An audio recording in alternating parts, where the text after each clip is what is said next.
Bismillahirrahmanirrahim. Alhamdulillahi rabbil alamin. Wa bihi nasta'in ala umurid dunya waddin. Asyhadu an la ilaha illallah wahdahu la syarika lah. Wa asyhadu anna sayyidana Muhammadan abduhu wa rasuluh. Allahumma salli wa sallim wa barik ala sayyidina Muhammad wa ala alihi wa sahbihi wa man tabi'ahum bi ihsan ila yaumiddin. Yang kita hormati dan kita cintai para habaib, para alim ulama, guru-guru agama, muhibbin, hadirin dan hadirat rahimakumullah. Puji syukur selalu kita haturkan kehadirat Allah Subhanahu wa ta'ala atas anugerah yang diberikan kepada kita, sehingga kita pada malam ini kembali dapat berkumpul bersama-sama. Dan pula tidak lupa salawat dan salam kita haturkan kehariban junjungan kita Nabi besar Muhammad sallallahu alaihi wasallam, dan juga kepada seluruh keluarga, para sahabat, zurriyat dan pengikut beliau ila yaumil qiyamah. Para muhibbin rahimakumullah, minggu yang telah lalu kita bersama-sama telah mengetahui bahwa ayat yang pertama dari surat Al-Fatihah itu adalah Bismillahirrahmanirrahim. Itulah yang disebut dengan mazhab Imam Asy-Syafi'i radhiyallahu an. Bismillahirrahmanirrahim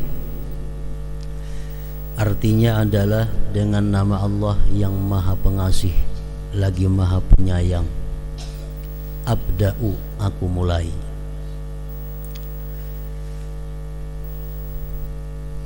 Artinya kita memulai pekerjaan atau memulai bacaan dengan Bismillahirrahmanirrahim.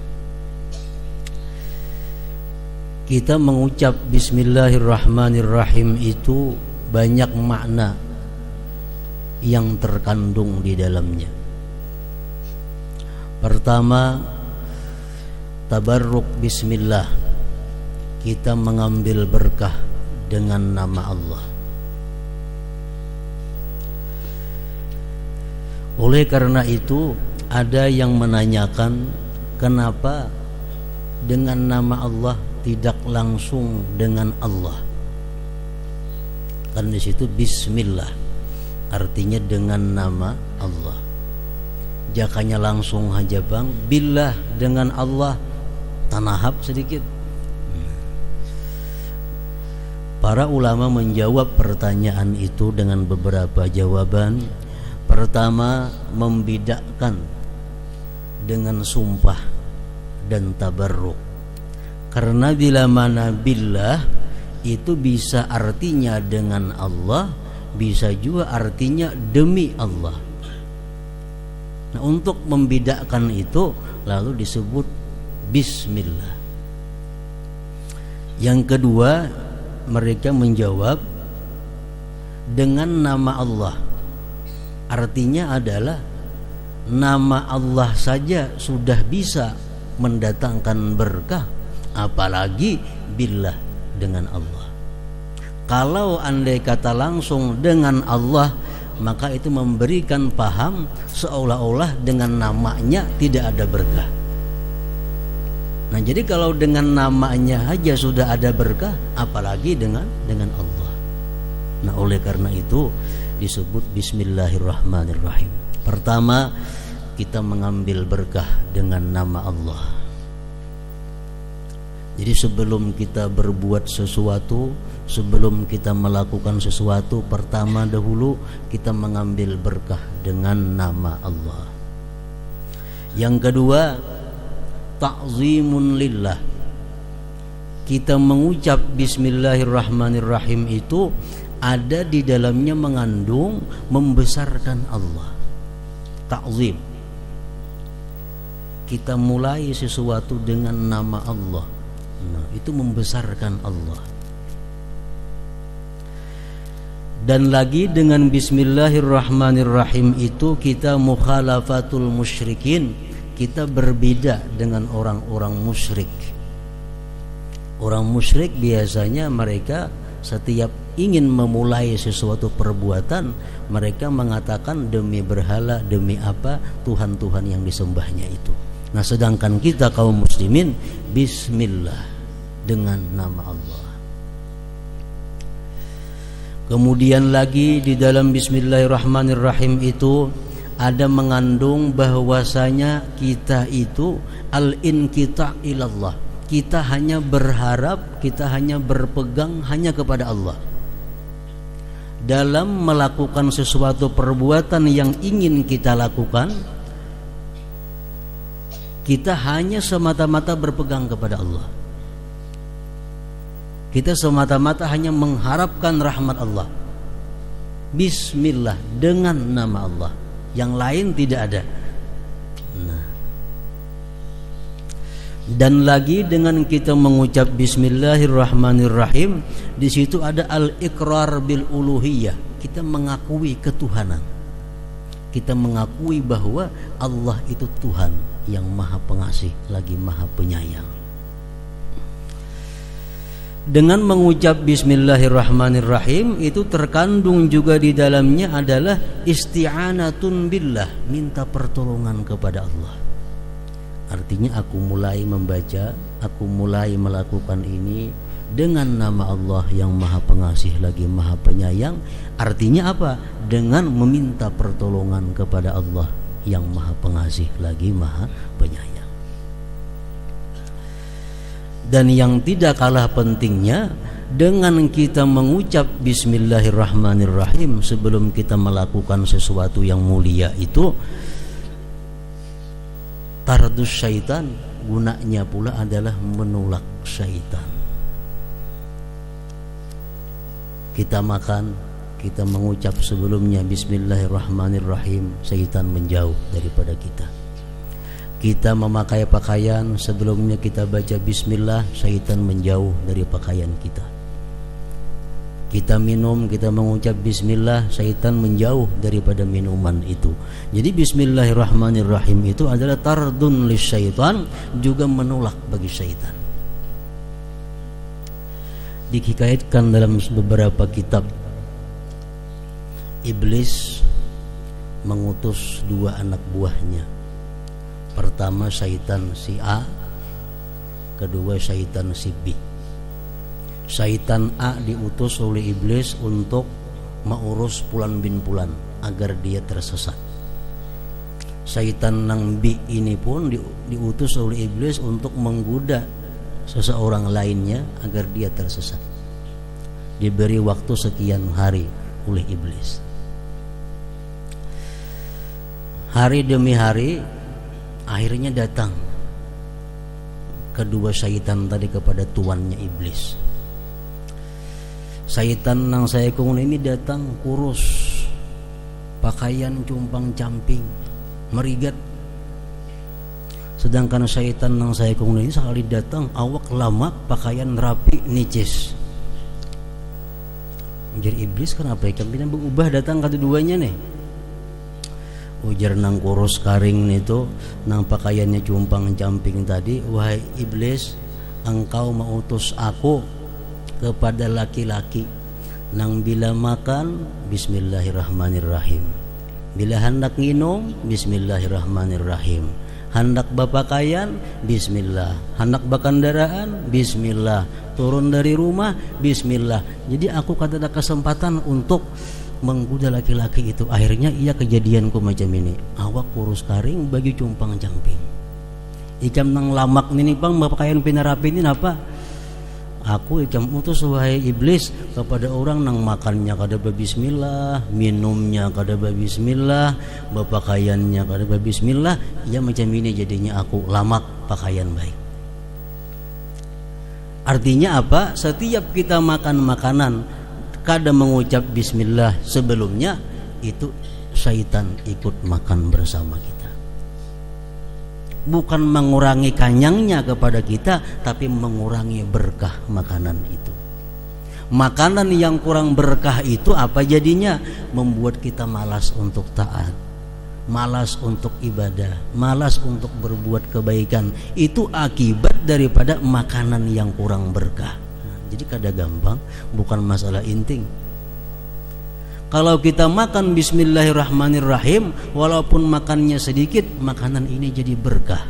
Bila makanan ini jadi berkah, memberikan kekuatan kepada tubuh kita untuk beribadah, rajin sembahyang, rajin menuntut ilmu, rajin berbuat segala macam kebaikan.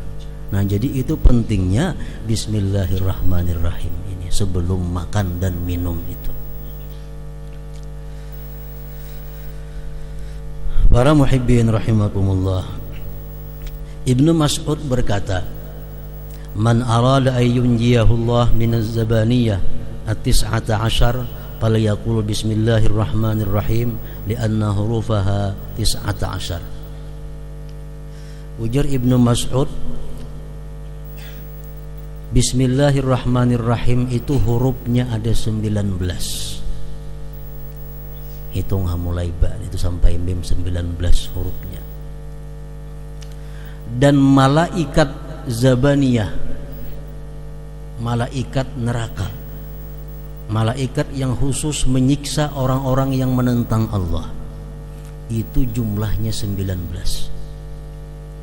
Siapa yang mengata bismillahirrahmanirrahim, maka dia akan terhindar daripada malaikat zabaniyah yang 19 itu.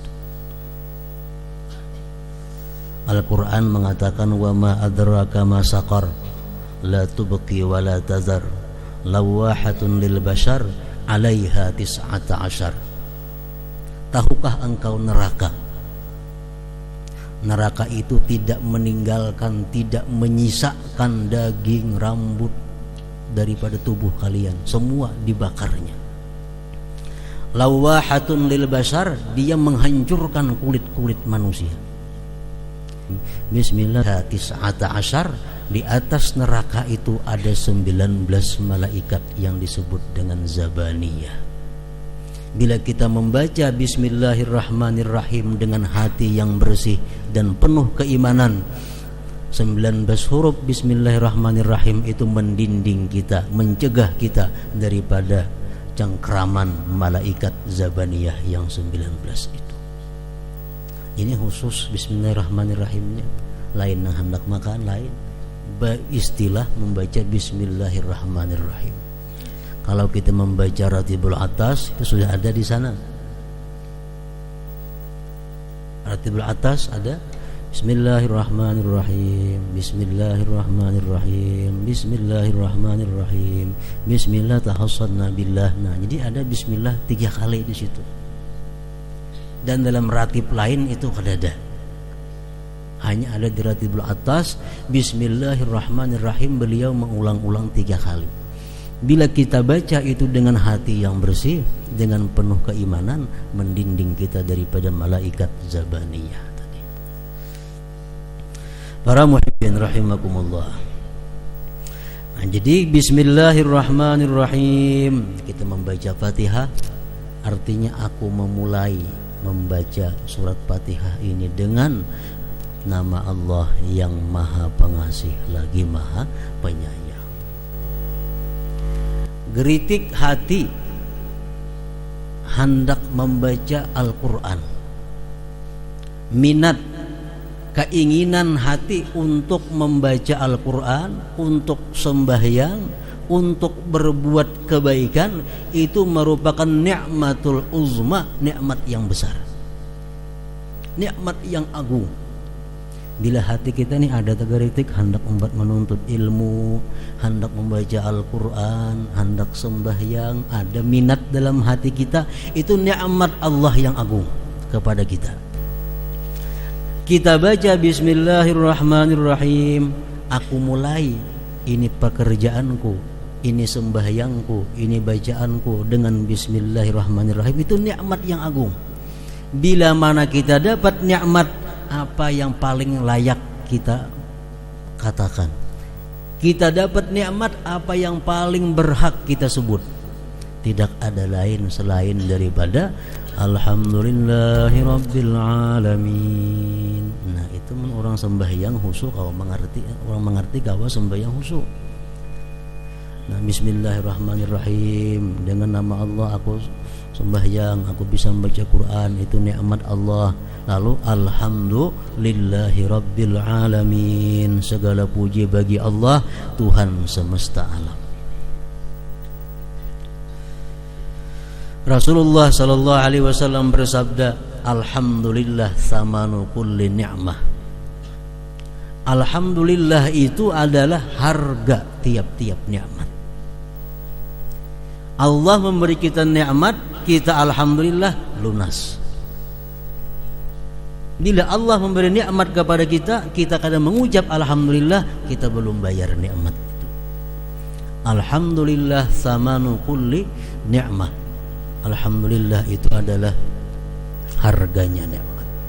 Bahkan Allah Subhanahu wa taala disabdakan oleh Rasulullah sallallahu alaihi wasallam, apabila Allah memberikan kepada hambanya satu nikmat daripada nikmat duniawi, misal duit datang, atau makanan datang, atau pakaian datang kepada kita, kita sahut alhamdulillah.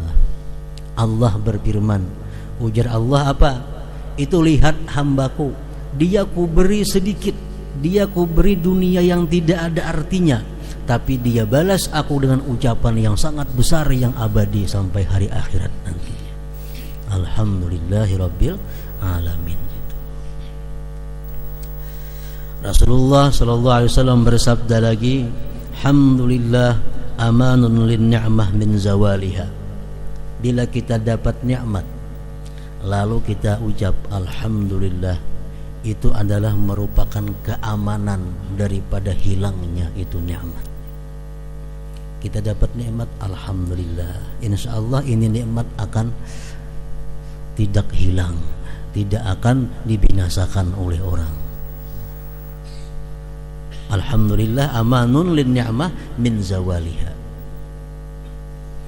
Rasulullah sallallahu alaihi wasallam bersabda lagi, kullu amrin zibalin la yubda'u fihi bilhamdulillah wa huwa aqta. Tiap-tiap sesuatu perkara yang mulia yang tidak dimulai padanya dengan alhamdulillah, maka itu perkara menjadi potong, kurang berkahnya. Nah, maksudnya adalah ada dalam beberapa keadaan tertentu kita disuruh mengucap yang pertama itu alhamdulillah, bukan bismillah. Dalam keadaan-keadaan tertentu kita dianjurkan oleh Rasulullah, ucapan pertama yang kita ucap alhamdulillah, bukan bismillah. Ada lagi dalam keadaan-keadaan lain, ucapan yang kita ucap alhamdulillah itu letaknya sesudah bismillahirrahmanirrahim. Nah, oleh karena itu para ulama mengatakan bahwa mengucap alhamdulillahirabbil alamin itu kadang-kadang hukumnya wajib, seperti kita sembahyang alhamdulillahirabbil alamin, itu wajib. Kalau ketinggalan itu kada sah sembahyang. Nang wajib lagi dalam khutbah Jumat, alhamdulillah ngir hatib, nah itu wajib. Ada lagi alhamdulillah itu mengucap hukumnya sunat, seperti waktu khutbah nikah.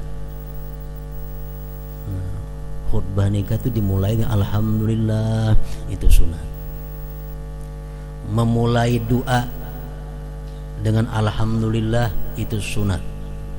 Tapi sebaiknya doa itu dimulai dengan bismillahirrahmanirrahim dahulu, nang kedua hanya alhamdulillah. Sebab Rasulullah berkata, tiap-tiap doa yang diawali dengan bismillahirrahmanirrahim, doa itu tidak ditolak. Doa tidak ditolak. Mengakhiri doa alhamdulillahirabbil alamin sunat. sesudah makan, sesudah minum, sunat. Ketika dapat nikmat yang tidak menjahatkan akan orang lain, itu pun juga sunat kita ucapkan alhamdulillahirabbil alamin. Ada nikmat yang diberikan Allah kepada kita, cuma orang lain ini sedang sengsara, sebaiknya jangan diucapkan di mulut itu alhamdulillah. Kenapa? Karena orang sekitar kita dapat musibah. Pernah dikatakan salah seorang aulia besar yang bernama Sari As-Sakhati, ini semasa dengan Imam Al-Junaid Al-Baghdadi, ujar Sidin, aku beristighfar selama 30 tahun. Gara-gara apa? Gara-gara mengucap alhamdulillah. Kenapa kisahnya? Ujar Sidin, suatu hari aku sembahyang di masjid. Tuntung sembahyang di masjid, datang orang mengabarkan, Tuan Guru, itu pasar kebakaran, habis semua tuku-tuku orang, tapi tuku pian selamat. Alhamdulillah. Hanya aku tak pikir Sidin, aku mengucap alhamdulillah di atas penderitaan orang lain. Aku istighfar tubat kepada Allah selama 30 tahun dengan ucapanku alhamdulillah itu. Mestinya aku kadang mementingkan nikmatku yang selamat itu, nang kupikirkan adalah ribuan toko orang nang terbakar itu, nang kupikirkan bukan nikmat nang ku terima tokoku itu selamat. Nah, jadi mengucap alhamdulillah ini pun ada aturannya juga.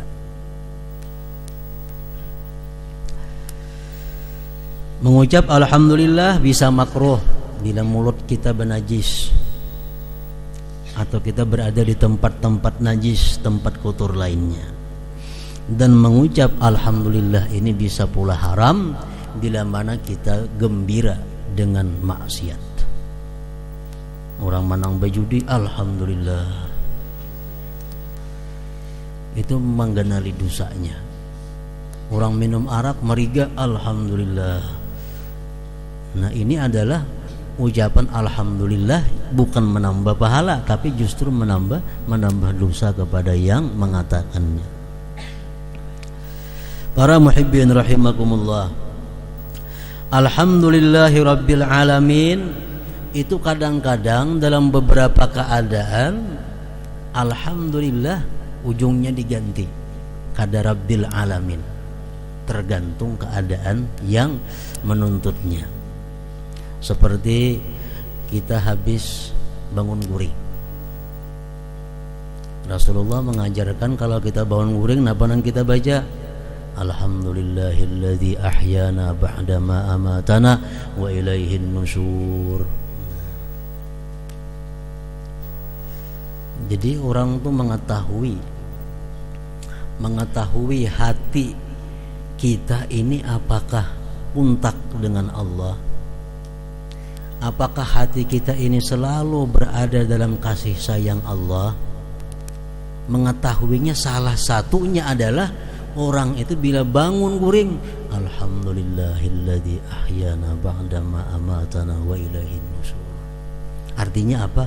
Orang tuh begitu bangun guring karena ada pikiran lain selain daripada memuji Allah. Itu menunjukkan bahwa hati orang ini hidup sebenarnya. Kalau orang-orang yang hidupnya sibuk dengan hal-hal duniawi, mungkin bangun guring kadang alhamdulillah, nah apakah dicarinya ujuk-ujuk. Itu kita bisa merasakan, kita bisa menilai diri kita, bangun guring itu apa nang kita gawi, apa nang kita ucap. Kalau hati kita ini hidup terhubung dengan Allah, mesti kita ucapkan alhamdulillahilladzi ahyana ba'dama amatana wa ilaihin nusyur. Nang kada hafalnya banyak lagi nih tuh. Alhamdulillah alladzi ahyana ba'dama amatana wa ilaihin nusyur. Kada alhamdulillah rabbil alamin kada. Kita keluar dari WC, gufranak, alhamdulillahilladzi azhaba anni al-adza wa afani. Alhamdulillah alladzi azhaba, jangan alhamdulillah rabbil alamin keluar WC. Ada aturannya alhamdulillah. Sesudah makan, alhamdulillah. Itu sekurang-kurangnya. Yang lebih baik lagi, alhamdulillahilladzi at'amani hadza wa razaqani min ghairi haulin minni wala quwwah. Ujar Rasulullah mengatakan yang artinya siapa yang makan sesudah makan dia mengucap alhamdulillah alladzi at'amani hadza wa razaqani min ghairi haulin minni wala quwwah, Allah ridha daripadanya, Allah mengampuni dosa-dosanya. Mana parut kanyang, dosa diampuni Tuhan. Kalau imbah makan alhamdulillahilladzi at'amani hadza wa razaqani min ghairi haulin minni wala quwwah. Andak di meja makan itu gana-gana kita ada ingat orang memakai pakaian, alhamdulillahilladzi kasani hadzal sauba min ghairi haulin minni wala quwwah, diampuni Allah dosa-dosanya. Nah, jadi banyak cara untuk melebur dosa itu. Kadang melalui istighfar, banyak jalan-jalan lain dosa kita terhapus kalau kita mau mengamalkan hal-hal yang kita anggap sebenarnya kecil, hal-hal yang sebenarnya kita anggap remeh tapi kada tagawi. Jadi ini mulai kanak-kanak, mulai anak-anak santri, putra-putri, mulai kakanakan inilah melatih bacaan-bacaan macam itu. Kalau sudah tua kita ngalih kebiasaan sudah kada sampai ke akhirnya. Masuk jamban, keluar jamban, memakai baju, melepas baju, semua itu diajarkan oleh Rasulullah bacaan-bacaannya. Nah, para muhibbin rahimakumullah, sesudah wahin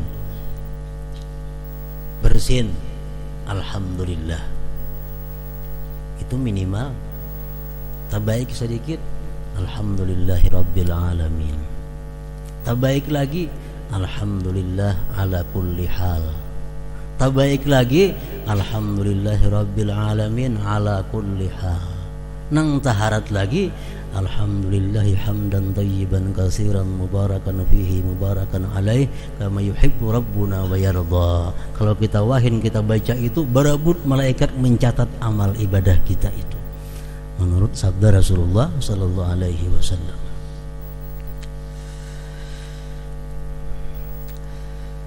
Menurut perkataan para ulama, alhamdulillah samaniyatu ahrufin wa abwabul jannah samaniyah, faman qala hadhihi samaniyah an safai qalbihi istahaqqa samaniyata abwabil jannah.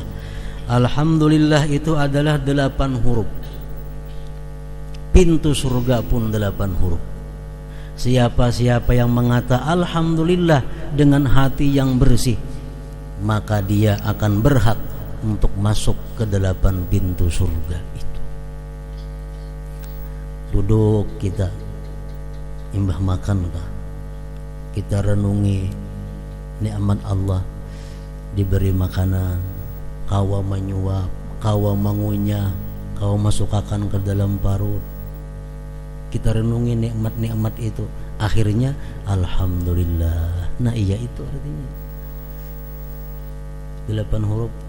Kita baca alhamdulillah berdasarkan hati yang bersih, hati yang penuh merenungi nikmat-nikmat Allah. Nah, kita akan berhak 8 pintu surga nantinya. Nah, sesudah alhamdulillahi rabbil alamin, ayat yang kedua daripada surat Al-Fatihah, ayat yang ketiga adalah Ar-Rahmanir Rahim. Ar-Rahmanir Rahim.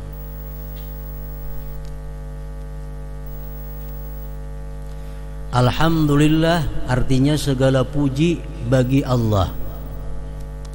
Nah, itu memberikan 2 makna.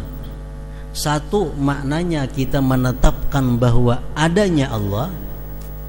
Yang kedua kita menetapkan bahwa pujian milik Allah. Alhamdulillah artinya segala puji bagi Allah. Kita menetapkan bahwa Allah itu ada dan pujian milik Allah. Kenapa dalilnya Allah Ta'ala itu ada?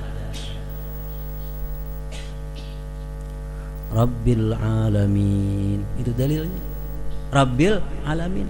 Alamin adanya alam, dalil Allah Ta'ala itu ada. Rabbi itu artinya memelihara, mengelola alamin, semesta alam. Alam binatang, alam pohon-pohonan, alam apapun, Rabbinya adalah Allah, pengelolaannya adalah Allah. Dan sekejap pun kada bisa terlepas daripada pemeliharaan Allah Subhanahu wa ta'ala. Andai kata ada batu itu terlepas daripada pelihara Allah, barang sekejap mata batu itu akan pecah. Andai kata ada pohon yang sekejap pun terlepas daripada pemeliharaan Allah, pohon itu bakal mati. Jadi Rabbil Alamin, Tuhan pemelihara. Rabb itu artinya pemelihara, pengelola alam semesta ini. Dalil adanya Allah adalah alam.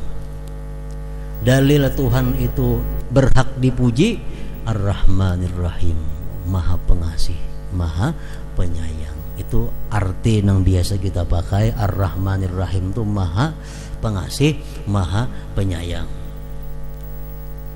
Padahal artinya menurut para ulama adalah Ar-Rahman itu artinya yang memberikan nikmat yang besar, yang agung, yang memberikan nikmat-nikmat yang agung seperti nikmat iman, nikmat Islam, nikmat umur, nikmat sihat, nikmat melihat, nikmat mendengar. Itu Ar-Rahman. Kalau Ar-Rahim yang memberikan nikmat yang kecil-kecil, seperti bertambahnya iman, seperti bertambahnya ilmu, seperti tajamnya dua mata, seperti tajamnya dua pendengaran. Itu adalah nikmat yang kecil-kecil, urusannya Ar-Rahim. Jadi Allah memberikan nikmat yang besar-besar dan nikmat yang kecil-kecil. Ar-Rahmanir Rahim.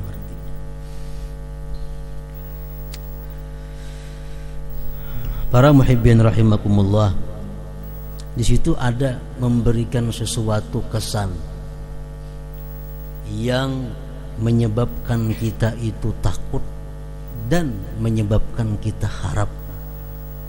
Pertama, Alhamdulillahirabbil alamin, segala puji bagi Allah yang memelihara alam semesta ini.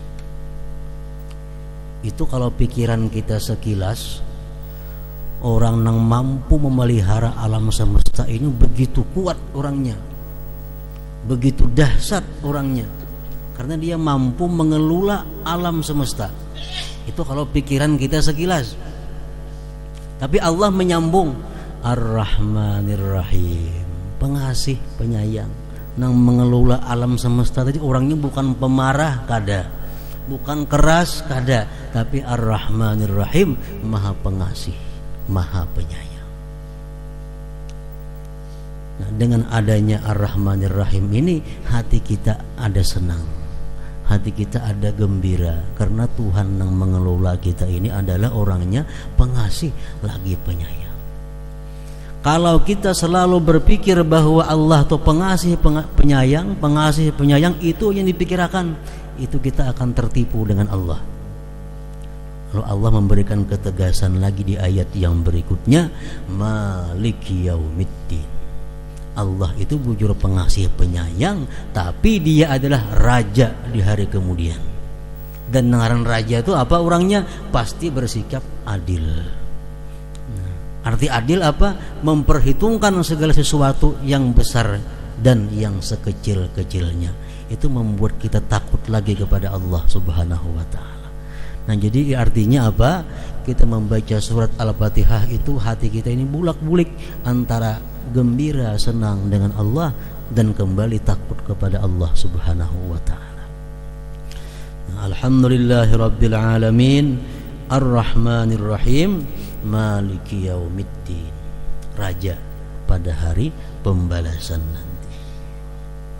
Nah, selanjutnya ayat yang berikutnya adalah Iyyaka na'budu wa iyyaka nasta'in.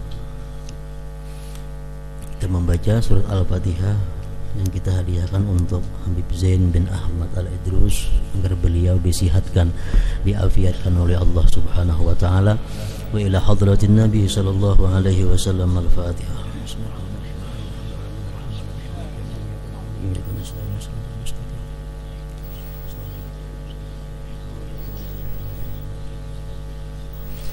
أشهد أن لا إله إلا الله وحده لا شريك له أشهد أن سيدنا محمدا عبده ورسوله لا إله إلا الله أفني بها عمري لا إله إلا الله أدخل بها قبري لا إله إلا الله أخلو بها وحدي لا إله إلا الله ألقى بها ربي لا إله إلا الله قبل كل شيء لا إله إلا الله بعد كل شيء لا إله إلا الله يبقى ربنا ويفنى كل شيء لا إله إلا الله نستغفر الله لا إله إلا الله نستغفر الله لا إله إلا الله نستغفر الله لا إله إلا الله ونتوب إلى الله لا إله إلا الله محمد رسول الله صلى الله عليه وسلم فيا أيها الراجون منه شفاعة صلوا عليه وسلموا تسليما